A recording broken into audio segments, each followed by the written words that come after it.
அஸ்ஸலாமு அலைக்கும் வரஹ்மத்துல்லாஹி வபரகாத்துஹு.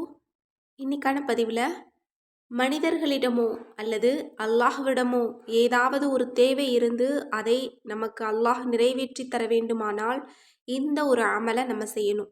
இந்த அமலை செஞ்சோம் அப்படின்னா அடுத்த நொடி அல்லாஹினுடைய உதவி நமக்கு கிடைக்கும். இந்த ஒரு அமல் நமது ரசூலுல்லாஹி ஸல்லல்லாஹு அலைஹி வஸல்லம் அவர்கள் கற்றுத்தந்த ஒரு அற்புதமான அமல் தான். இப்போ அந்த அமல் என்ன, அது எப்படி செய்யணும் அப்படிங்கிறத நம்ம பார்க்கலாம். முதலில் அழகான முறையில் ஒழு செய்துவிட்டு 2 ரக்காத் சலாத்துல் ஹாஜத் தொழுது, பிறகு அல்லாஹுவை புகழ்ந்து நபியின் மீது சலவாத்து சொல்லிவிட்டு பின்வரும் துஆவை ஓதினால் இன்ஷா அல்லாஹ் நமது தேவைகள் நிறைவேறும்.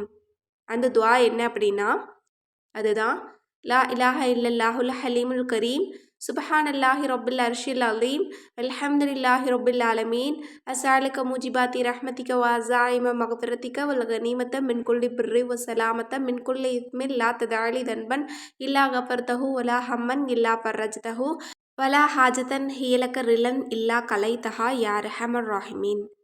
இதனுடைய பொருள் என்ன அப்படின்னா, அல்லாஹ்வை தவிர வேறு இறைவன் எவரும் இல்லை. அவன் மிகவும் சகிப்புத்தன்மையுடையவன், மேலும் பெரும் அருளாளன். பெரும் அர்ஷுக்கு அதிபதியாகிய அந்த அல்லாஹ் பரிசுத்தமானவன், மேலானவன். இன்னும் புகழனைத்தும் அகிலங்களின் அதிபதியாகிய அந்த அல்லாஹுவுக்கே உரித்தானது. இறைவா, உனது கருணையை அவசியம் ஈட்டித்தரும், மேலும் உன் மன்னிப்பை கண்டிப்பாக பெற்றுத்தரும் விஷயங்களை நான் உன்னிடம் யாசிக்கிறேன். ஒவ்வொரு நன்மையிலும் பங்கை வேண்டுகிறேன், மேலும் ஒவ்வொரு பாவத்தை விட்டும் பாதுகாப்பை உன்னிடம் தேடுகிறேன். இறைவா, என்னுடைய எந்த பாவத்தையும் மன்னிக்காமல் விட்டுவிடாதே, மேலும் உன்னிடம் விருப்பமான என்னுடைய எந்த தேவைகளையும் பூர்த்தி செய்யாமல் என்னை விட்டுவிடாதே. கருணை புரிபவர்கள் அனைவரையும் விட அதிகம் கருணை புரிபவன் நீயே. அரபி தெரியாதவங்களுக்காக நான் தமிழ்லையும் போட்டிருக்கேன். இன்ஷா அல்லாஹ் பார்த்து ஓத முயற்சி பண்ணுங்க.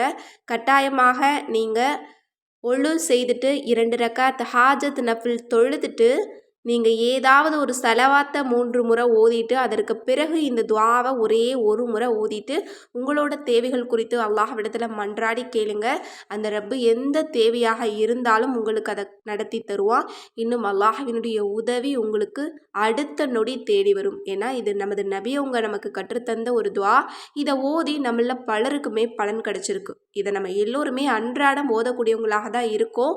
இன்னும் தெரியாதவங்க இன்ஷா அல்லாஹ் இதை நீங்கள் ஓதிட்டு உங்களோட தேவைகளை கேளுங்க. கட்டாயம் அந்த ரப்பு நம் அனைவருடைய துஆவையும் கபூலாக்கி தருவான். ஆமீன் என்று கூறி இந்த பதிவை நிறைவு செய்கிறேன். இந்த பதிவு உங்களுக்கு பிடிச்சிருந்தது அப்படின்னா இந்த சேனலை லைக் பண்ணுங்கள், ஷேர் பண்ணுங்கள், கமெண்ட் பண்ணுங்கள், கண்டிப்பாக சப்ஸ்கிரைப் பண்ணுங்கள். அஸ்ஸலாமு அலைக்கும் வரஹ்மத்துல்லாஹி வபரகாத்துஹு.